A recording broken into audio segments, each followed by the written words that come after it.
Welcome to the Mutually Amazing Podcast. I'm your host, Mike Domish with the Center for Respect.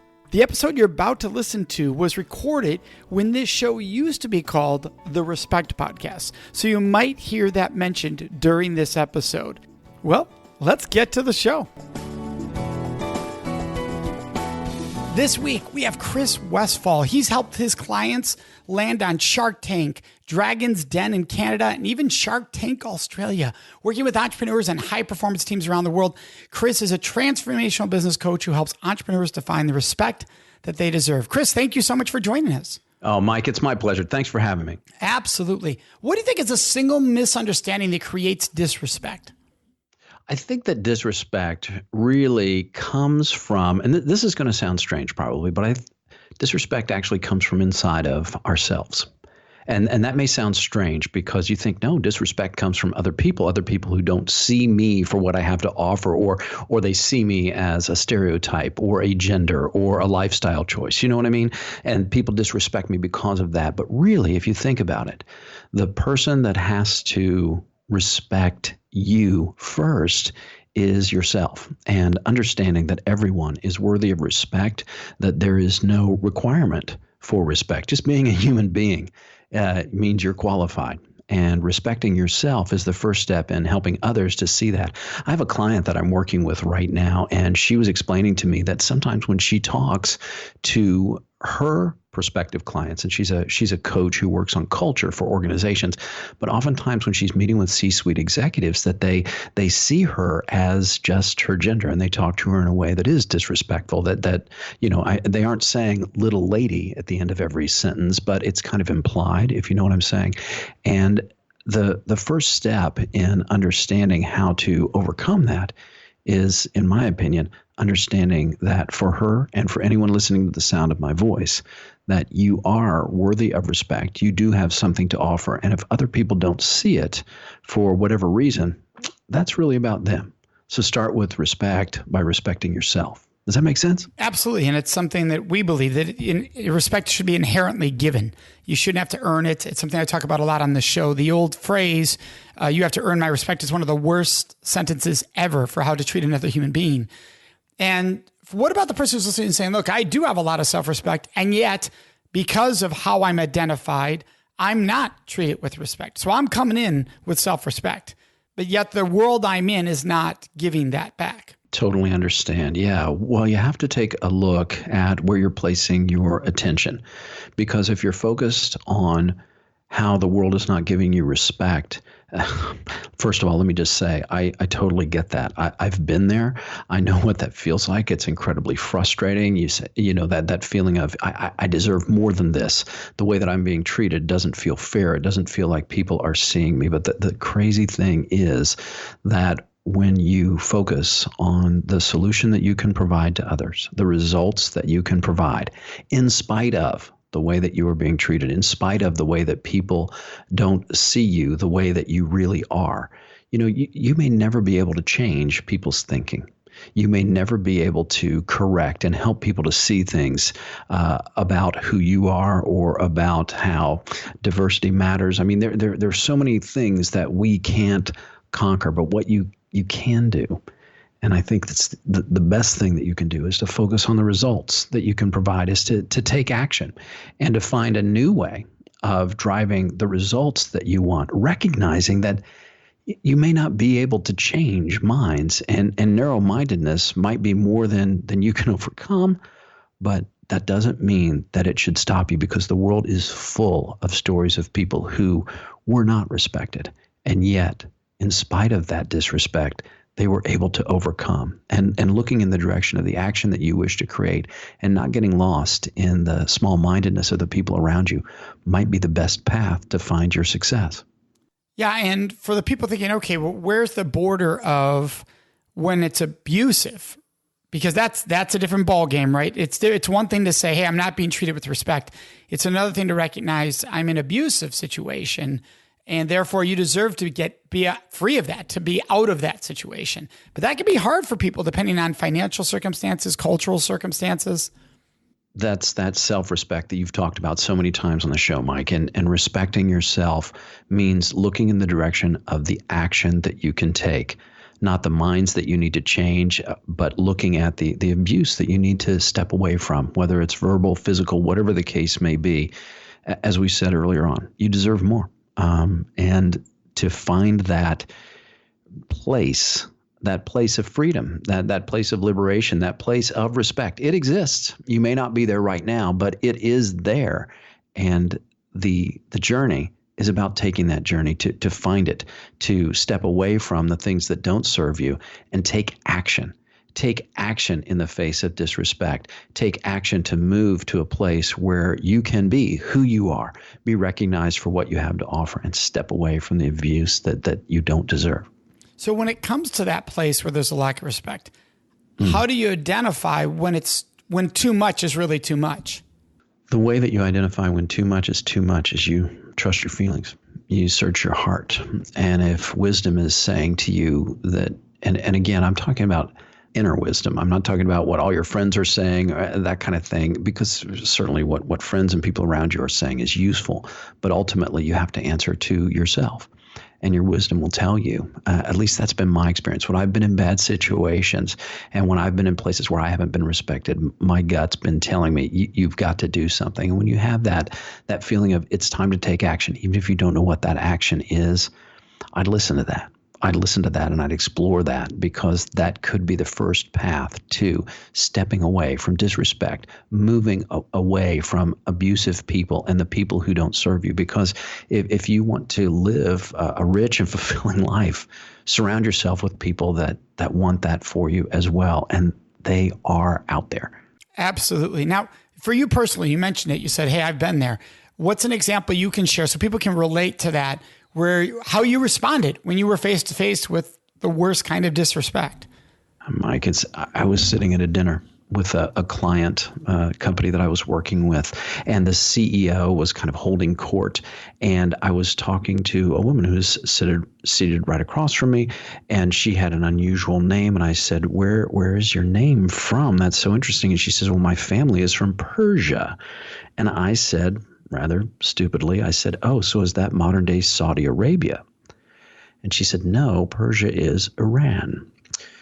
And I thought, oh, that's interesting. And so we kept eating, and it wasn't maybe a minute or two later, Mike, that the CEO popped off with some incredibly racist remark about people from the Middle East, and specifically people from Iran. And the reason that I'm sharing this story with you, even though the disrespect wasn't directed at me, is to say, of course, my friend who was seated across from me, she couldn't eat after he made that remark. And the CEO just moved on and was oblivious. And he was like, cocktail party conversation. Let's just chat.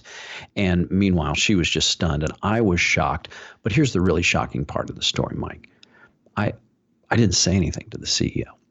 I mean, I'd been hired as a leadership consultant. I'd been hired to help them to communicate more effectively. And here was this outrageous remark. And for whatever reason, I didn't feel it was my place to say something, to pull him aside and say, you didn't see what you did there, but I did, and we need to take a look at that.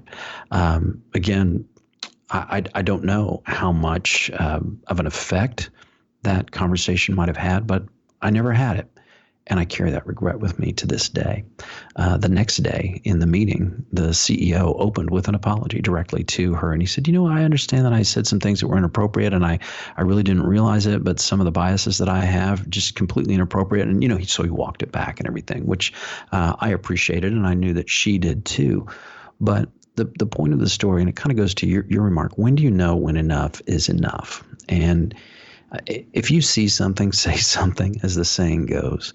And if you are faced with a disrespect, whether it's a racial disrespect, a gender disrespect, or just simply not appreciating the contribution of people around you, I mean, you've got to decide. Do you want to stay silent? In that particular circumstance, I did, and I regret it to this day. But I'll tell you what, Mike, that's part of the reason why I wanted to come on the show. Never again. I don't want to ever remain silent in the face of that kind of disrespect, because especially for a company, if you care about leadership, if you care about culture, if you care about the inspiring the hearts and minds of your employees, how does bigotry help to accomplish that goal? How does that level of disrespect do anything for anyone? It's an exclusionary approach that doesn't help people to be better, and that's the last thing that I'm about. I want to help people to see new possibilities and to create cultures of inclusion where everyone is able to perform, so that you harness the potential of everybody that's around you.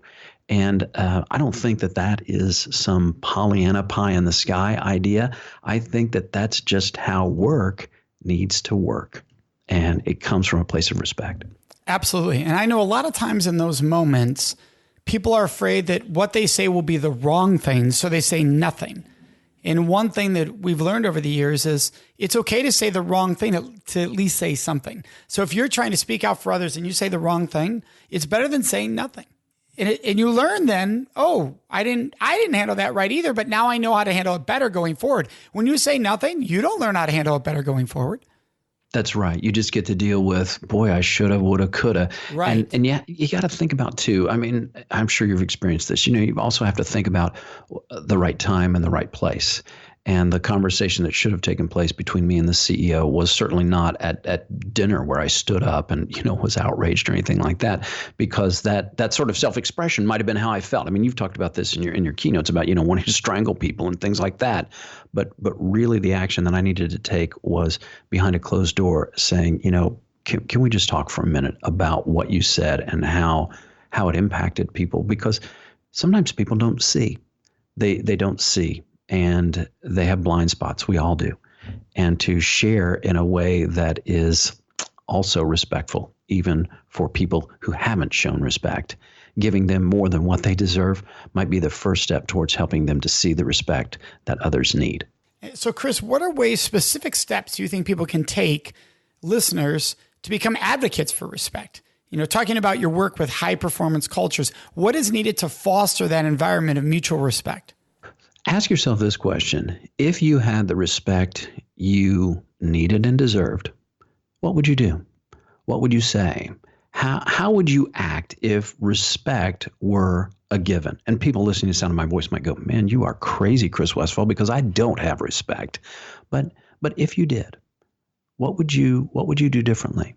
How would you help people around you to see beyond the disrespect to the thing that needs to be accomplished in your relationships, in your work, in your career? What is that? And it may sound counterintuitive, but by looking past the disrespect, you might find what more there is, and by helping people to focus on what you can do with, through, and for others. In other words, the service that you can provide.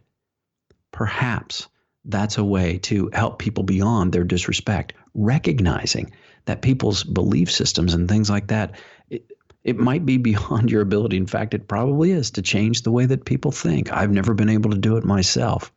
But in spite of bigotry, in spite of limited beliefs, in spite of a lack of respect, I've seen others create amazing things when they concentrate on what really matters, moving beyond that disrespect. So I don't know if that helps or not, but that's the question that I would ask is, if you had the respect you needed and deserved, what would you do? So if somebody's saying, okay, how do I get to that place? What do I do in the moment where there's disrespect? In the moment where there's disrespect, just like with any negative information, you have to address what you have in the moment. And don't follow my example. Don't sweep it under the rug. Don't look the other way. Don't say, you know what, I can't speak up now. Find the time and the place to address in the moment what is happening. Because if you don't, consider what might be the risks or the implications. The answer, I think, looks to me like you're by not addressing what's going on in the moment, you might be condoning it. You might be saying, oh, this is okay. Because look, we all teach people how to treat us.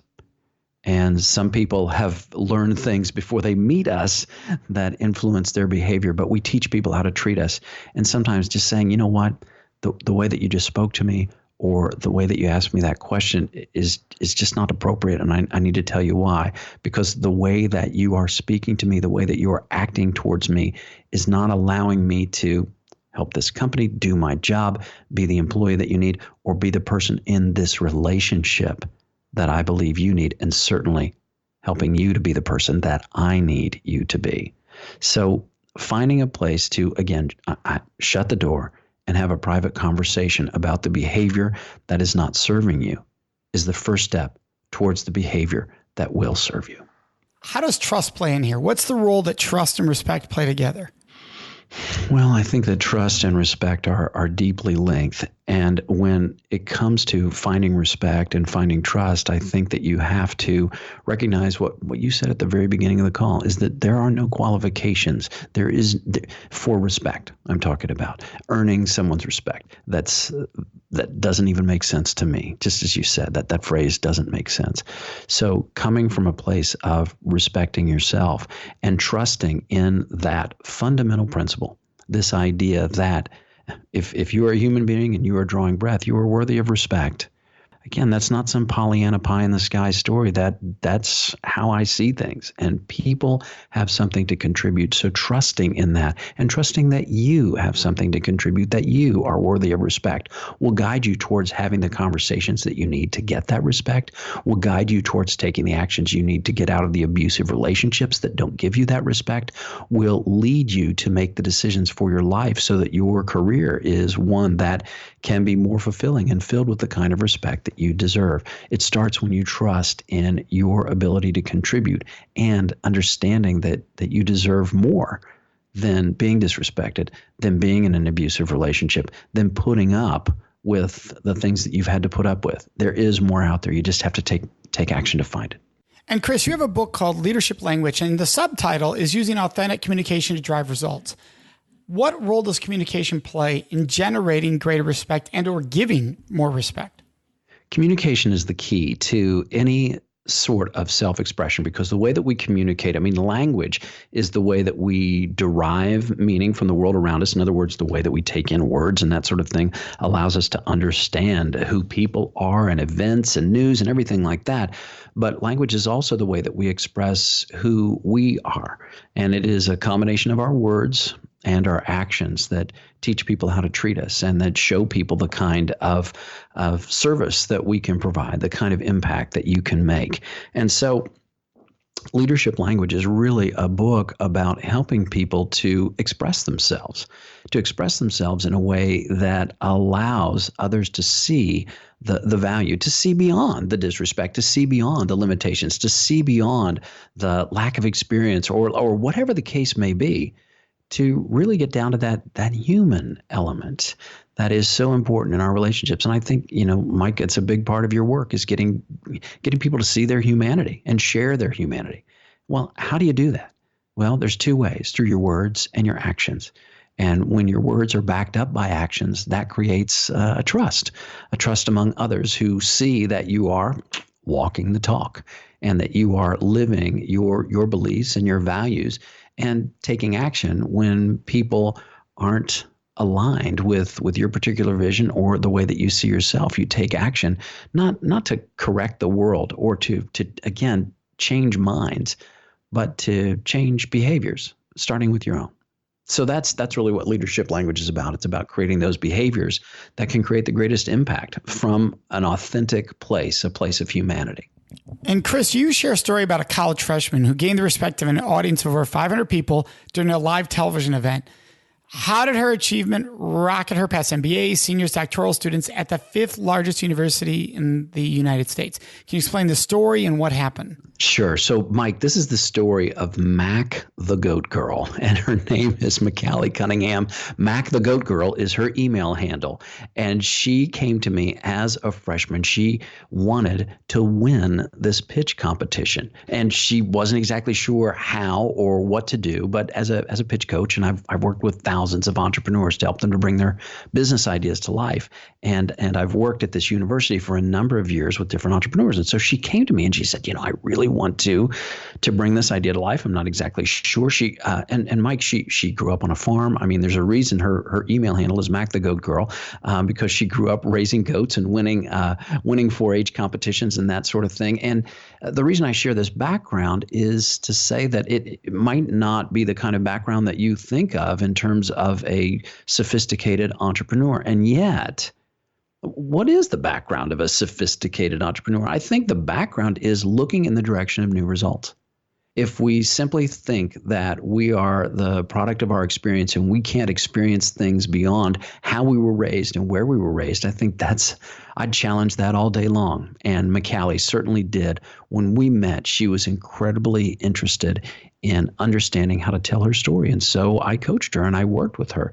And then on the night of this pitch competition at this university with over 65,000 students, and by the way, the competition was open to all of them, she skyrocketed past, as you mentioned, MBA students, PhDs, engineering majors. And on that night, when I announced the winner of the pitch competition, and I gave that I believe it was a $10,000 check to McCallie, I couldn't have been prouder for what she accomplished, because we are all of us more than where we were raised or how we were raised. If it looks like the only things you can accomplish are the things that others have shared with you or shown you, that's a limiting belief that simply isn't true. And that's what I saw from McCallie, and that's what she continues to see for herself to this day, with an understanding of the respect of where she came from and how she was raised, but understanding too that she had a vision for herself. There was something more that she wanted, and she wasn't afraid to take action. And she earned the respect of an entire auditorium in front of a live television studio audience, because the event was televised as well, as she walked away with the top prize. And it was a thrill. It was a thrill for me to see it happen. And it just reinforced this understanding that where you are is not who you are. And how you've been raised or where you've been raised is interesting, but it's not definitive. And if you have a vision for yourself and you're willing to take action, that might be the most respect that you can give to yourself, is to take that step, because you never know where that journey might lead. Love it. And then, Chris, that's a great place for us to wrap up. I want to make sure everyone can find you. The name is just like it sounds, Westfall, Westfall, first name Chris. Book is Leadership Language. We'll have all the links in our show notes. The website is westfallonline.com. Chris, thank you so much for joining us.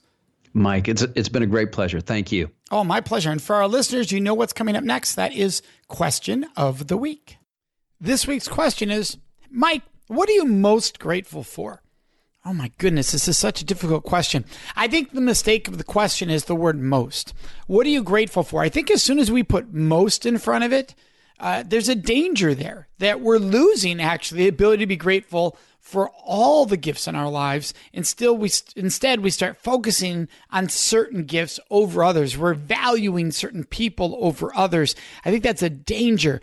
For me, I know that when I'm in a good place energy-wise, spirituality-wise, wellness, vibrancy-wise, I journal and I write about my gratitude, my moments of gratitude in that day, so that there can be numerous areas of my life that I can show gratitude for, writing in that journal. And I find it to be so powerful, especially at the end of a day. One, starting the day I'm grateful for because it puts me in a positive place. And then ending the day, what I'm grateful for from today. And what's powerful about that is even if you had a difficult conversation during that day, you can be grateful that it took place. You can be grateful that the person that maybe you had some conflict with, that they are in your life, and at least you had that conflict because they're here and you get to have them in your life. And so what it allows you to do is allows you to see the positive in what can be difficult sometimes, difficult moments and or struggles of relationships. You say, well, I'm still grateful. I'm so grateful, not just still, but so grateful that person's in my life, that we had that argument because they're in my life. Without them, my life would be in a different place. And I'm so grateful they are part of my life. That's the beauty of gratitude. It puts everything into perspective. So I'm a big believer in you start your day with gratitude, end your day with gratitude, and try to live with gratitude. We'd love to hear your questions, your thoughts, and your ideas. And the best place to leave those with us is on our Facebook page at facebook.com/Mutually Amazing Podcast. Of course, you can always contact us on our website at mutuallyamazingpodcast.com.